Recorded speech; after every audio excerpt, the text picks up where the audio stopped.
आज की कहानी एक सच्ची घटना है, जिसमें एक 22 साल का युवक जिसने कुत्ते के छोटे से बच्चे को बचाया जो कि फंसा हुआ था नाली में, और उसके बाद उसको बचाने के कारण उसके साथ कुछ ऐसा हुआ जिसको सुनकर और देखकर पूरे देश दंग रह गया। तो हुआ यूं, 25 मार्च 2025 का दिन था। एक गली में नाली के अंदर एक छोटा सा कुत्ते का जो बच्चा होता है, पपी, वो रो रहा था और बहुत देर से बाहर निकलने की कोशिश कर रहा था। वहाँ पे आसपास जो लोग जो गुजर रहे थे, वो उसकी आवाज़ सुन रहे थे, उसको देख रहे थे, लेकिन उसको नज़रअंदाज करके आगे चलते बन रहे थे। लेकिन इसी बीच कुछ समय बाद वहाँ से एक 22 साल का युवक जो वहाँ से गुजरा, उसने भी इस कुत्ते की आवाज़ को सुना। तो वो इस पपी की आवाज़ को फॉलो करता हुआ आगे बढ़ रहा था, देख रहा था कि ये आवाज़ कहाँ से आ रही है। तो फिर उसने देखा कि नाली में एक छोटा सा कुत्ते का बच्चा है जो कि फंसा हुआ है और बुरी तरह से उसमें फंसा हुआ बाहर निकलने की कोशिश कर रहा था। तो वो ये देखकर उसको उस पे दया आ गई और उसने सोचा क्यों ना इसकी हेल्प की जाए। तो फिर क्या था, उस युवक ने उस कुत्ते के छोटे से पपी को नाली में से उठाया। पहले तो उसने उसको उठाया, अपने हाथ में पकड़ा, उसको प्यार दिया, फिर उसको गली में एक साइड में रख दिया। तो जैसे ही वो वहाँ पे उसको गली में साइड में रख रहा था, तो उस कुत्ते ने उसकी एक उँगली में काट दिया। लेकिन उसने उस चोट को जो है वो नज़रअंदाज कर दिया, ये सोच के, क्योंकि वो एक कबड्डी का प्लेयर है और उसको जो है बहुत सारी ऐसी चोटें लगती रहती है और वो चोटों में भी कबड्डी के मैच खेलता रहा है। इसके बाद युवक वहाँ से उस चोट को नज़रअंदाज करता हुआ घर को चला जाता है, लेकिन उसको ये नहीं पता था कि आगे चल के उसके साथ क्या होने वाला है। अब कहानी चलती है 25 मार्च से 3 महीने बाद। 3 महीने बाद 25 जून रात के 10 बजे का वक़्त था। उस युवक ने अपने एक और जो फ्रेंड है, वो भी कबड्डी का प्लेयर ही है, उसको फ़ोन लगाया और उसको बोला कि दोस्त, मेरी एक जो बाजू है वो सुन्न पड़ी है और उससे कुछ काम हो नहीं रहा है। तो वो कहता है कोई बात नहीं, हम लोग कबड्डी के प्लेयर हैं, तुमने शायद कुछ वज़न उठा लिया होगा, कुछ नस दब गई होगी, तो ये स चीज़ें जो है नॉर्मल है। लेकिन वो युवक उसको आगे से कहता है कि नहीं भाई, कुछ 2 दिन से मैं इसकी वजह से सो भी नहीं पाया हूँ, रात को नींद भी नहीं आती है और दिन में भी ये मुझे चैन नहीं मिलता है। तो ये सुन के उसका दोस्त उसको कहता है कि चलो ठीक है, हम एक पास में हमारे गाँव में एक डॉक्टर है, वैद्य है, उसके पास चलते हैं। तो तुम वहाँ पहुँचो, मैं भी वहाँ पहुँचता हूँ। कुछ ही देर बाद वो दोनों डॉक्टर के पास पहुँचते हैं और डॉक्टर उसको देख के कहता है कि ये शायद कोई नस दब गई है और इसको जल्दी से जल्दी आपको इसका इलाज करवाना होगा बड़े हॉस्पिटल में, क्योंकि ये जो नस दब जाती है, इसकी अगर सही टाइम पे इलाज ना किया जाए तो परमानेंट डैमेज हो सकता है कुछ। तो फिर वो अपने भाई और घर वालों को और उस दोस्त के साथ बड़े हॉस्पिटल में जाता है, वहाँ पे बुलंदशहर में। तो वहाँ पे भी उसको एडमिशन नहीं मिलता और उसको कहते हैं कि भाई, तुम्हारा जो इसका इलाज है बड़े हॉस्पिटल में होगा, कि हमारे हॉस्पिटल में इसका इलाज नहीं है। तो फिर वो सब अलीगढ़ में एक हॉस्पिटल है, मेडिकल कॉलेज, वहाँ जाते हैं। वहाँ के डॉक्टर भी उसको कुछ एडमिशन नहीं देते और ये कह के उसको वापस भेज देते हैं कि इसका जो इलाज है हमारे पास नहीं है और शायद हो सकता है कि वो उसके सिम्पटम्स को पहचान चुके थे, उसके लक्षणों को, कि शायद ये बहुत इसको हॉस्पिटल में रखना खतरे वाली बात हो सकती है। फिर वो एक पास के हॉस्पिटल, जीवन ज्योति हॉस्पिटल में जाते हैं, वहाँ पे उसका कुछ ट्रीटमेंट होता है, फिर उसको कुछ बेहतर महसूस होता है, लेकिन उसको वहाँ रखते नहीं हैं, उसको वापस भेज देते हैं, ये कहते हुए कि आपको इसका इलाज कुछ और बड़े हॉस्पिटल में करवाना पड़ सकता है। फिर वो जब घर आ जाते हैं, वो युवक अपने पिताजी से पूछता है कि कोई भी हॉस्पिटल उसको इलाज करने के लिए एडमिशन क्यों नहीं दे रहा है, भी किसी भी हॉस्पिटल में उसकी भर्ती क्यों नहीं हो रही है। तो पिताजी उसको कहते हैं, हम जिस हॉस्पिटल से अभी दवा लेके आए हैं, तो वहाँ के डॉक्टर ने मुझसे पूछा था कि आपके बेटे को किसी कुत्ते या बंदर ने शायद काटा होगा, तो तुम मुझे बताओ कि तुम्हारे साथ कुछ ऐसा हुआ है। वो कहता है कि मेरे साथ तो पिताजी ऐसा कुछ हुआ नहीं है। तो फिर कुछ देर बाद उसको जब दवाइयों का जो असर ख़त्म होता है तो उसको होश आता है, तो वो अपने पिताजी को कहता है कि पिताजी, हाँ, शायद आज से 3 महीने पहले एक छोटे से कुत्ते के बच्चे को, पपी को मैंने बचाया था जो नाली में गिरा हुआ था। तो जब मैंने उसको बाहर निकाल के गली में साइड में रख रहा था, तो उसने मेरे एक हाथ की उँगली को काट दिया था। तो मैंने सोचा कि ये कौन-सा कोई बड़ी चोट है, हम तो ऐसे भी बहुत सारी चोटों में कबड्डी खेलते रहते हैं। तो ये सुन के उनके पिताजी कहते हैं कि कोई बात नहीं बेटा, हम तुमको कल एक बड़े हॉस्पिटल में दिखाएँगे और तुम्हारा सही इलाज करवाएँगे और तुम्हें कुछ नहीं होगा, तुम इस चीज़ की चिंता मत करो। तो किसी तरह वो लोग रात निकालते हैं और उसके बाद 26 जून 2025 का दिन हो जाता है। फिर वो उसको लेके नोएडा के एक हॉस्पिटल में जाते हैं, जिसमें वहाँ पे उसको एडमिशन नहीं मिलता। उसको वो कहते हैं कि आपके बेटे का जो इलाज है ये दिल्ली में ले जाओ, वहाँ पे इसका इलाज हो जाएगा और ये ठीक भी हो जाएगा। फिर वो लोग उसको दिल्ली के एक जीटीबी हॉस्पिटल में लेके जाते हैं। वहाँ का डॉक्टर उसको देखता है, कुछ दवाइयाँ देता है और उनको कहता है कि आप इसको घर ले जाइए। लेकिन यहाँ पे उसके जो भी लक्षण थे वो एक रात पहले वाले नहीं थे। यहाँ पे वो बहुत ही अग्रेसिव और बहुत ही ज़्यादा खतरनाक हो रहा था। जैसे कि उसको खाना नहीं खा पा रहा था, बुखार आ रहा था, फिर वो डर रहा था और अग्रेसिव हो रहा था। इसके साथ उसको पानी से भी डर लग रहा था। पानी पीने को तो दूर की बात है, वो पानी को देखते ही डर रहा था। तो वहाँ के डॉक्टर्स ने भी कहा कि इसको आप ले जाइए। फिर इसके बाद उसके पिताजी उसको मथुरा में एक हॉस्पिटल में लेके जाते हैं। वहाँ पे उसको कुछ दवाइयाँ दी जाती हैं, वो दवाइयाँ लेके वो कुछ बेहतर महसूस करता है। लेकिन वहाँ पे भी उसको कहते हैं कि आप अब इसको घर ले जाओ। तो वहाँ से दवाई लेके वो सब लोग घर आ जाते हैं।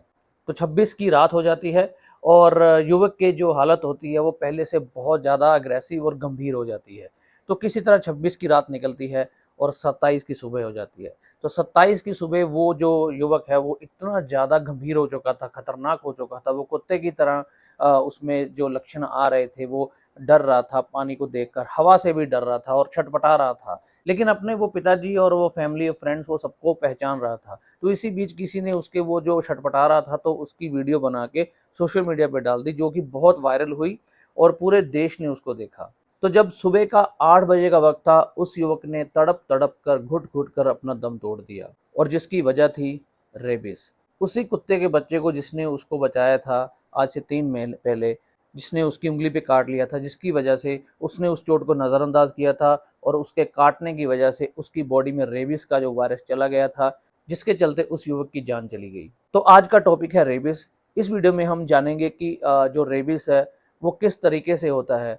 क्या सिर्फ कुत्तों के काटने से होता है या फिर कोई और भी जानवर है जिनकी वजह से ये हो जाता है। इसके अलावा हम लोग बात करेंगे कि रेबीज के क्या क्या लक्षण हो सकते हैं और साथ में जानेंगे कि इसका क्या ट्रीटमेंट हो सकता है और ये भी जानेंगे कि अगर आपके घर में कोई जैसे लोग कुत्ते पालते हैं, वो इतने प्यार से पालते हैं, जैसे हम लोग इंस्टाग्राम पे या सोशल मीडिया पे वीडियोस देखते हैं, वो अपने मालिक को उसके फेस पे, उसके हाथों पे और उसके पाँव पे कहीं पे भी चाटने लगते हैं। तो क्या जो पालतू जानवर होते हैं घर पे, वो अपने अगर मालिक को चाटते हैं तो उसकी वजह से क्या रेबीज हो सकता है? तो इस वीडियो में हम इन सब बातों के बारे में जानेंगे। तो चलिए वीडियो शुरू करते हैं और आपका सफ़र जो है हमारे शो के साथ शुरू हो चुका है। तो सबसे पहले बात करेंगे कि क्या सिर्फ रेबीज जो है वो कुत्तों से के काटने की वजह से होता है या कोई और भी जानवर है? कुत्तों के काटने की वजह से रेबीज तो होता ही है, इसके अलावा और भी बहुत सारे जानवर हैं, जैसे कि रेकून है, स्कंक है, फॉक्स है, मंकी है, जैसे बैट है, चमगादड़ हो गई, कैट है। इसके अलावा जो घोड़े होते हैं उनमें भी ये वायरस होता है। तो ये सब जो जानवर है इनमें भी रेबीज का वायरस होता है और इनके काटने से हम लोगों को ये वायरस जो है हमारे अंदर आ जाता है और हमको रेबीज हो सकता है। तो अब बात करते हैं कि रेबीज का वायरस है जो कि मान लीजिए हमारे घर के कुत्तों या गली के कुत्तों में है, उसके बारे में हम लोग बात करते हैं कि इनके अंदर से वायरस हमारे अंदर कैसे आता है। पहले तो बात करते हैं जो गली के कुत्ते हैं, अगर उनमें रेबीज का वायरस है तो उनके काटने के बाद ये हमारे सबसे पहले स्किन में जहाँ पे बाइट हुई है वहाँ पे आसपास के मसल होते हैं, वहाँ पे अपने ये वायरस अपने आप को मल्टीप्लाई करने लगता है, यानी कि अपनी कॉपीज बनाने लगता है, हज़ारों लाखों कॉपीज बनाने लगता है। फिर ये नर्व सेल्स के थ्रू चलते चलते आगे ब्रेन में पहुँच जाता है। तो जब ब्रेन में जब एक बार पहुँच जाता है तो वहाँ पे अपना कब्जा कर लेता है, करोड़ों कॉपीज बना लेता है अपनी, जिसकी वजह से बहुत सारे लक्षण और सिम्टम्स आते हैं, जैसे कि फीवर हो गया, इरिटेबिलिटी हो गया, एग्रेसिव बिहेवियर यानी कि बहुत ज़्यादा खतरनाक बिहेवियर करना, फिर हाइड्रोफोबिया यानी कि पानी से डर लगना, फिर सीजर्स यानी कि दौरा पड़ना, भूख कम लगना और मसल में बहुत दर्द होना, हवा से भी डर लगना, नमनेस बॉडी में, डिफ़िकल्टी खाना खाने में और बहुत ज़्यादा मुंह से पानी बहना और हेलुसिनेशन होना, यानी कि जो चीज़ नहीं है वो दिखाई देनी और उससे डर लगना। फिर जब एक बार सिम्टम स्टार्ट होते हैं तो उसके बाद इंसान का बचना बिल्कुल भी मुमकिन नहीं है। तो ये था केस कि अगर गली के कुत्ते हैं जो कि वैक्सीनेटेड नहीं है, उनमें अगर ये वायरस है। तो दूसरा जो कि हमारे घर के कुत्ते जो पालतू हैं, अगर उनको वैक्सीनेशन लगा हुआ है और क्या उनसे हमें जो वो लिक करते हैं, हमको चाटते हैं, क्या उनसे वायरस हो सकता है? जी बिल्कुल नहीं हो सकता, क्योंकि आपके कुत्ते में वो वायरस तब तक नहीं आएगा जब तक उस कुत्ते के अंदर कहीं से नहीं आएगा। जैसे गली के कुत्ते ने आपको काटा, तो वैसे ही सेम अगर वो आपका घर का कुत्ता है, अगर आप उसको प्रॉपर वैक्सीनेशन उसका बना के रखते हैं, इम्यूनाइजेशन शेड्यूल फॉलो करते हैं, उसको इंजेक्शन लगवाते हैं तो उसको उसके अंदर जो है रेबिस का वायरस नहीं आता है। तो इसीलिए आपके घर के जो पालतू कुत्ते हैं उनको आप ये वैक्सीनेशन जरूर लगवाइए, क्योंकि ये वैक्सीनेशन लगवाने से 2 फायदे होंगे। एक तो आपका कुत्ता जो है वो सेफ रहेगा, क्योंकि हर बार तो आप अपने कुत्ते के साथ तो रहते नहीं है चौबीसों घंटे, आप काम पे भी जाते हैं। तो अगर आपका कुत्ता गली में कहीं जाता है और वहाँ पे कुत्तों की कई बार झगड़ा हो जाता है, तो अगर किसी रेबिट जिसमें रेबीज थी उस कुत्ते ने आपके कुत्ते को बाइट कर दिया है, तो आपके कुत्ते में ये आ सकता है। तो इससे आपका कुत्ता भी सेफ रहेगा वो इंजेक्शन लगवाने से, और उस आपके कुत्ते से आपको भी अगर उसने कभी काट दिया है तो आपको भी रेबीज नहीं होगी। तो अब बात करते हैं कि ये रेबीज जो है कुत्तों में किस तरीके से इफेक्ट करता है और कहाँ पे होता है। तो कुत्तों में जब ये बाइट होती है किसी इन्फेक्टेड कुत्ते से जिसको ये पहले रेबीज था, तो उस कुत्ते में इसके सिम्टम आने लगते हैं कुछ 2 से 10 दिन के बीच में। तो सबसे पहले कुत्ते का जो मुंह से पानी निकलता है वो बढ़ने लगता है, तो वायरस उसमें आ जाता है। तो एक बार जब उसमें वायरस आ गया तो वो कुत्ता जो है वो बचने वाला नहीं है, उसमें भी धीरे धीरे ये रेबीज के सिम्टम बढ़ने लगेंगे। जैसे कि कुत्ता अग्रेसिव होगा, अगर आपका कुत्ता बहुत शांत स्वभाव का था तो वो रेबीज होने के बाद बहुत ही अग्रेसिव हो जाएगा और वो काटने लगेगा। तो अगर यही अब कुत्ता जिसको रेबीज हो गई है, भले ही वो आपके घर का कुत्ता था, मान लो उसको वैक्सीनेशन नहीं लगी थी और उसके जो सलाइवा में यानी कि उसके मुंह के पानी जो निकलता है उसमें वायरस आ गया है, तो वो आप उसको चाटने से भी आपको हो सकता है। वो इस तरीके से कि अगर आपके स्किन पे जिस जहाँ जहाँ वो चाटता है, फेस पे, हाथ पे, बॉडी में, जहाँ पे भी, वहाँ पे कोई घाव था और पहले से कोई चोट लगी हुई थी और वहाँ पे हो सकता है कुछ ब्लड भी निकला हो, तो अगर वहाँ पे कुत्ता चाट लेता है वो डायरेक्ट कांटेक्ट हो जाता है और वो वायरस जो है अंदर पहुँच जाता है। तो यहाँ पे हमने ये जाना कि अगर आपका कुत्ता जो है अगर चाटता है आपको अपने फेस को, हाथ को, कहीं पे भी, तो आपको वायरस किस तरीके से हो सकता है। तो अब बात करते हैं इसका क्या इलाज है। तो इसके इलाज के जो हैं वो 2 तरीके हैं, एक जब कुत्ता काटने से पहले और एक कुत्ता काटने के बाद। तो सबसे पहले बात करते हैं कि जब कुत्ता अगर आपको काटा नहीं है, जैसे जो वेटनरी डॉक्टर होते हैं कुत्तों के, जानवरों के, तो वो लोग जो है अपना जो है हर साल ये इंजेक्शन वैक्सीनेशन लगवा के रखते हैं, क्योंकि वो उनको जो कुत्तों का इलाज करते हैं बहुत सारे और भी जानवरों का इलाज करते हैं, जिसके कारण वो उनको काफ़ी एक्सपोजर रहता है, तो वो हाई रिस्क पे रहते हैं, इसीलिए वो पहले से ही इंजेक्शन लेते रहते हैं। उसका एक अलग शेड्यूल होता है, आप अपने डॉक्टर से पूछ सकते हैं। दूसरा ये कि अगर कुत्ते ने आपको काटा नहीं है, मान लीजिए कि उसने अपने जो पैर के नाखून से आपको कहीं पे स्क्रैच कर दिया है, उससे रेबिस हो सकता है। इस केस में अगर कुत्ते को रेबिस है और अगर वही कुत्ता जो उसके मुंह से पानी निकलता है वो अपने नाखून को भी चाटता रहता है, हाथ पांव को भी, और अगर वो आपको स्क्रैच कर दे और वहाँ पे बहुत सारा घाव हो जाए तो भी आपको रेबिस हो सकता है। तो मान लीजिए अगर आपको अभी किसी कुत्ते ने काटा, तो यानी पोस्ट एक्सपोजर, काटने के बाद का ट्रीटमेंट वो जो होता है वो वैक्सीनेशन ही है। जितनी जल्दी हो सके सबसे पहले आपको क्या करना है, जहाँ पे कुत्ते ने काटा है वहाँ पे आपको घड़ी के मुताबिक 15 मिनट वहाँ पे पानी के नीचे, रनिंग टैप के नीचे अपना जो घाव है वहाँ पे रखना है। ये नहीं कि 2 मिनट रखा, साबुन से धोया और खत्म।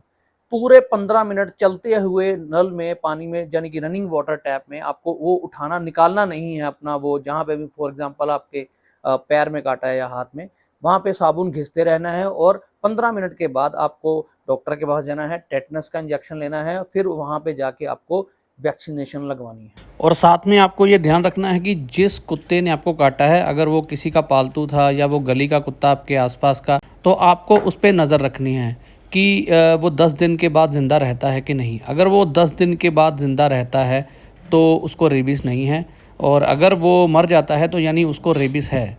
तो ये इस तरीके से हेल्पफुल हो सकता है कि अगर कुत्ता मर गया है 10 दिन के बाद, तो आपका जो वैक्सीन का जो 5 इंजेक्शन है पूरे लगेंगे, और अगर वो ज़िंदा रहता है तो आप 3 इंजेक्शन लगवा के बंद कर सकते हैं। तो लास्ट में आपको एक सुझाव देना चाहता हूँ, जो आपके बहुत छोटे बच्चे होते हैं, ये दरअसल डरते हैं ये बताने से पेरेंट्स को कि उनको कुत्तों ने काट लिया है, क्योंकि वो इस बात से डरते हैं कि अगर हम पेरेंट्स को बता देंगे कि हमें कुत्ते ने काटा है तो उनको इंजेक्शन लगेगा, और वो इंजेक्शन से डरते हैं। तो आप अपने बच्चों को इस तरीके से ट्रेनिंग दे के रखिए कि अगर उनको कुत्ते ने काटा है तो वो उनको बता दें, इसके बदले में उनको जो है वो एक टैबलेट ही खानी पड़ेगी। लेकिन अगर वो नहीं बताते हैं, ये घाव बहुत बड़ा हो जाता है आगे चल के, तो फिर 4-5 इंजेक्शन लगाएगा डॉक्टर। तो इस तरीके से जो आपके बच्चे हैं आप उनको उस तरीके से ट्रेन कर सकते हैं। तो आज की वीडियो में हमने देखा कि कैसे एक 22 साल के युवक ने एक छोटे से पप्पी को बचाया, जिसके कारण उसको पता भी नहीं था कि उसके साथ क्या होगा और उसने जो है रेबीज की वजह से अपना दम तोड़ दिया। और हमारे देश को एक गोल्ड मेडलिस्ट कबड्डी का खिलाड़ी जो आगे बहुत आगे चल के कुछ और मेडल ले सकता था, हमारे देश ने उसको खो दिया। और हमने जाना कि रेबीज किस तरीके से होता है, कौन कौन से जानवरों से होता है, इसके क्या लक्षण हो सकते हैं और क्या ट्रीटमेंट हो सकता है। तो कैसा लगा आपको हमारा आज का वीडियो? अगर अच्छा लगा तो आप अपने दोस्तों के साथ शेयर कीजिए।